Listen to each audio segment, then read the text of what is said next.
انسانیت کے اعتبار سے تم سب کے باپ ایک ہیں۔ اللہ پر ایمان بندے کو اطاعت و عبادت کی دعوت دیتا ہے اور انسانی خوبیوں کا شعور اپنے فرائض کی ادائیگی پر ابھارتا ہے۔ آدمی کے اندر اخلاقی قدروں کا شعور پیدا کرتا ہے اور باہمی تعلقات کو مضبوط کرنے پر آمادہ کرتا ہے، جس سے آدمی کو دلی مسرت ملتی ہے، قلبی اطمینان نصیب ہوتا ہے اور اس کو روحانی سکون حاصل ہوتا ہے۔ اسی طرح نبی رحمت للعالمین صلی اللہ علیہ وسلم نے لوگوں کو حب الوطنی کی اور اپنے حکام کے ساتھ وفاداری کی تاکید فرمائی۔ چنانچہ آپ صلی اللہ علیہ وسلم نے حجت الوداع کے خطبے میں جو باتیں ارشاد فرمائی تھیں، ان میں یہ حکم بھی شامل تھا وَأَطِيعُوا ذَاتَ أَمْرِكُمْ تَدْخُلُوا جَنَّةَ رَبِّكُمْ، یعنی اور اپنے امیر کی اطاعت کرو تم جنت میں داخل ہو جاؤ۔ سبحان اللہ۔ میرے مسلمان بھائیوں اور عزیز دوستوں، رسول اکرم صلی اللہ علیہ وسلم نے اپنے خطبے میں امانت و دیانت کی بھی تاکید فرمائی تھی۔ چنانچہ آپ صلی اللہ علیہ وسلم نے ارشاد فرمایا الا من كانت عنده امانۃ فليؤديها الى من ائتمنه عليها، یعنی لوگوں سن لو، جس کے پاس کسی کی امانت ہو تو وہ اسے اس شخص کو واپس کر دے جس نے اس کے پاس امانت رکھی۔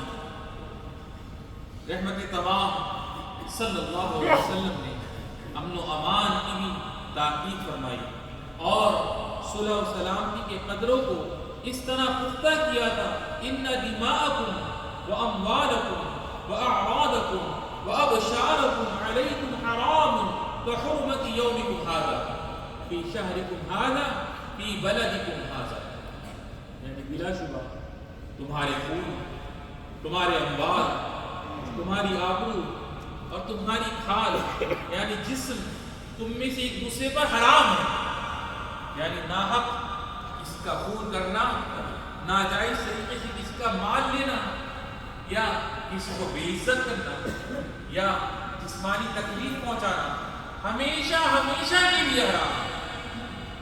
جس طرح عرفے کے تمہارے اس دن کی، ذی الحجہ کے تمہارے اس مہینے کی اور تمہارے اس مقدس شہر مکہ مکرمہ کی حرمت اور ان کا تقدس ہے اور ان کا احترام لازم ہے، اسی طرح ہم سب پر ایک دوسرے کا خون، جان، مال، عزت و آبرو کا بھی احترام لازم ہے۔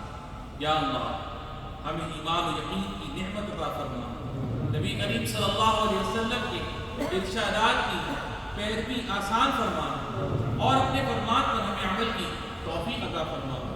یا ایھا الذین آمنوا اطیعوا اللہ واطیعوا الرسول واولی الامر منکم، اقول قولی ھذا واستغفر اللہ۔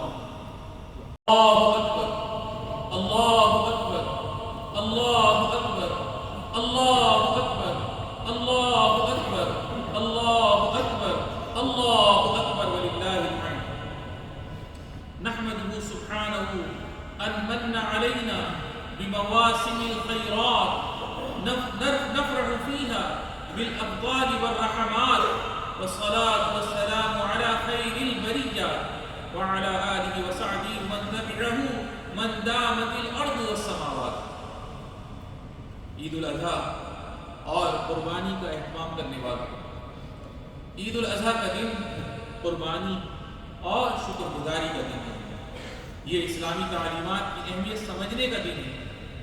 بلا شبہ وہ خالص اسلامی تعلیمات اور انسانی اقدار جسے ہمارے دین نے پیش کیا ہے اور نبی کریم صلی اللہ علیہ وسلم نے حجت الوداع میں جس کی تاکید فرمائی ہے، یہ ایسے اصول ہیں جن کے بغیر کوئی بھی معاشرہ نہیں چل سکتا اور کسی بھی دور کا ان خوبیوں سے خالی ہونا کوئی اچھی علامت نہیں ہے۔ سرور کونین صلی اللہ علیہ وسلم کی بیان کردہ یہ اصول ہر دور اور ہر زمانے کے لیے ہیں تاکہ یہ انسانیت کے لیے روشنی کا مینار ہو اور ہر فرد بشر کے لیے مشعل راہ بنے۔ بلا شبہ ان پاکیزہ اصول کو پھیلانا ہم سب پر لازم ہے۔ اسی طرح ان اصولوں سے متصادم ہر انتہا پسندی سے اس کو محفوظ رکھنا حفاظت کرنا انفرادی اور اجتماعی سطح پر لازمی ہے۔ نبی کریم صلی اللہ علیہ وسلم نے خطبہ حجۃ الوداع میں اس کی تاکید فرمائی، الا فلیبلغ الشاہد الغائب، یعنی سن لو جو لوگ موجود ہیں وہ غیر موجود لوگوں تک یہ پیغام پہنچا دیں۔ خطبہ حجۃ الوداع کی اہمیت سمجھنے والوں، یہ ہیں ہمارے دین کی وہ پاکیزہ اقدار جن کو عید پر ہمیں یاد رکھنا چاہیے اور اپنی زندگی میں انہیں اپنے اندر اپنانا چاہیے۔ بلا شبہ متحدہ عرب امارات کی قیادت ان ثقافتی اور انسانی اقدار کو پھیلانے کے لیے شروع سے کوشش اور ان اصولوں کو پروان چڑھانے میں ہمیشہ پیش رہتی ہے۔ اس حقیقت کو ہر وہ شخص اچھی طرح سمجھتا ہے جو اس سرزمین پر زندگی گزار رہا ہے اور اس کی نعمتوں سے لطف اندوز ہو رہا ہے۔ یقیناً یہاں ہر ایک کے حقوق محفوظ ہیں اور ہر ایک کی عزت نفس محفوظ ہے اور ہر قریب و بعید امارات کی سخاوت کا اعتراف کرتا ہے اور اس کی انسانی امداد کی گواہی دیتا ہے۔ یقیناً متحدہ عرب امارات کی لامحدود امداد و عطیات کا ہاتھ بہت دراز ہے۔ سخاوت کا یہ ہاتھ جہاں بھی پہنچتا ہے اس کو خیر و برکت سے مالا مال کر دیتا ہے اور اس جگہ کو استحکام، ترقی اور خوشحالی حاصل ہوتی ہے۔ امارات کا پیغام انسان کی حفاظت اور اس کی امداد ہے، نیز دکھی انسانیت کے ساتھ کھڑا ہونا اور اس کا ساتھ دینا ہے۔ چنانچہ متحدہ عرب امارات نے ان گنت مریضوں کا علاج کیا، بے شمار ضرورت مندوں کا تعاون کیا اور لا تعداد لوگوں کے لیے لباس اور خوراک کا انتظام کیا۔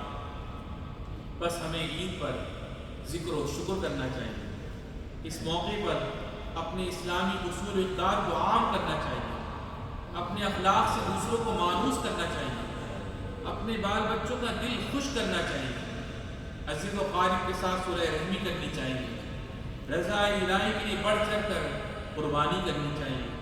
باری تعالیٰ کا فرمان ہے فَصَلِّ لِرَبِّكَ وَانْحَرْ، یعنی سو آپ اپنے رب کے لیے نماز پڑھیے اور قربانی کیجیے۔ ہمیں اپنی قربانی کا گوشت عزیزوں، دوستوں اور پڑوسیوں کو ہدیہ کرنا چاہیے، نیز اسے غریبوں اور مسکینوں میں تقسیم کرنا چاہیے۔ اس طرح ہماری عید کے مناسک اور اعمال مکمل ہوں گے، عیدین کے مقاصد حاصل ہوں گے اور ہمیں عید کی خوشیاں نصیب ہوں گی۔ آخر میں دعا ہے کہ الہ العالمین اسلامی معاشرے کو سنت نبوی کے مطابق عید منانے کی توفیق عطا فرما، خطبہ حجۃ الوداع کے مقاصد پر عمل کی توفیق عطا فرما اور عالم اسلام کو عید کی خوشیوں سے مالا مال فرما۔ اللہ رب العزت سے یہ امید ہے کہ ہمیں ہمارے والدین، بہن بھائی، بیوی بچوں کو صحت و سلامتی اور عافیت والی زندگی عطا فرما، اور جن کے والدین یا بہن بھائیوں سے جو بھی تیری بارگاہ میں چلے گئے رب العالمین ان سب کی بے حساب بخشش و مغفرت فرما۔ هذا وصلی اللہ وسلم وبارک علی سیدنا و نبینا محمد وعلی آلہ وصحبہ اجمعین۔ وارض اللہم عن الخلفاء الراشدین ابی بکر وعمر وعثمان وعلی وعن سائر الصحابہ الاکرمین۔ اللہم املأ بالسعادة قلوبنا وبیوتنا ووطننا وزدنا طمأنینة وحناء واستقرارا ورخاء۔ اللهم اجعل عيدنا هذا عيد خير وبركة ومودة ورحمة ومحبة وصلة، وأعده علينا وعلى أبنائنا وأسرنا ووطننا وقيادتنا باليمن والخيرات۔ اللهم تقبل من الحجاج حجهم ويسر لهم مناسكهم واحفظهم في أنفسهم وأهلهم وأعدهم سالمين إلى وطنهم وقد غفرت ذنبهم وشكرت سعيهم۔ اللهم وفق رئيس الدولة الشيخ محمد بن زايد ونوابه وإخوان حكام الإمارات وولي عهد الأمين وصدر الخطباء الذين حاكمين الشيخ الدكتور سلطان بن محمد بن قاسم بما تحبه وترضى۔ اللهم أدم على دولة الإمارات الاستقرار والرقي والازدهار۔ اللهم ارحم الشيخ زايد والشيخ راشد والقادة المؤسسين والشيخ مختوم والشيخ خليفة بن زايد وأدخلهم واشمل شهداء الوطن برحمتك وغفرانك.